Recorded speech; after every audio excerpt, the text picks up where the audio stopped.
àtayá àtọmọ rẹ ló rán mi wá o. èrò ẹ parapọ̀ ẹja kọlá rèwájú. òkú ọdún o òkú ọdún o òkú àṣeyẹ. èrò ẹ parapọ̀ ẹja kọmọ òde lẹ́mọ̀. òkú ọdún o òkú ọdún o òkú àṣeyẹ. àgbàtà dé àgbàtà pààrọ̀ ewì dé. òní lọ́jọ́ ìbí ọ̀làrẹ̀wájú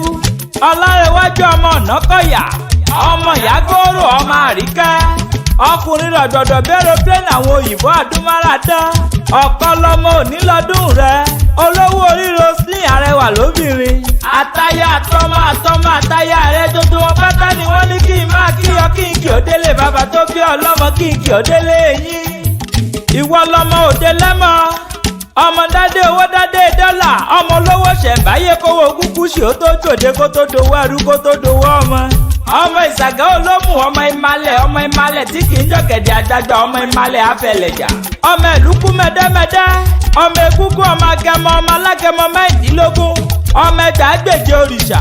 ìjẹ̀bú ni ìjẹ̀bú bàbá tó bí ọlọ́mọ ìjẹ̀bú ní ti náwó dọ́là kó yìbó tó kówó dé ìgbà tó yìbó kówó ọ̀dẹ́ lówó àwọn àpọ̀ sí tó dowó ẹrú tó dowó ọmọ òun la fi wípé kékeré ìjẹ̀bú owó àgbà ìjẹ̀bú owó ọkùnrin ìjẹ̀bú owó dúdú ìjẹ̀bú owó obìnrin ìjẹ̀bú owó pupa ìjẹ̀bú owó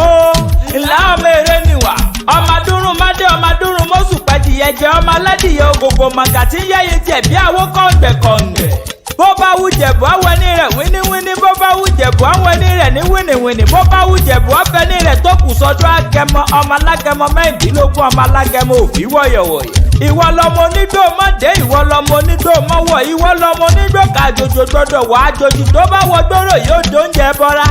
ìwọ lọmọ akẹ́nigbó kẹrù ó bára ọ̀nà ó sọdún èyí wá ṣe mí sí ọdọọdún báyìí là rórógbó àríyáyá ti yá àríyáyẹ ní tiyọ̀ iná ní tàyà náà onílé àlejò wọn máa bọ̀ yàyà ṣe tiẹ̀ lágbára lọ́wọ́ ọlọ́run lágbára lọ́wọ́ bá mi Èdùmàrè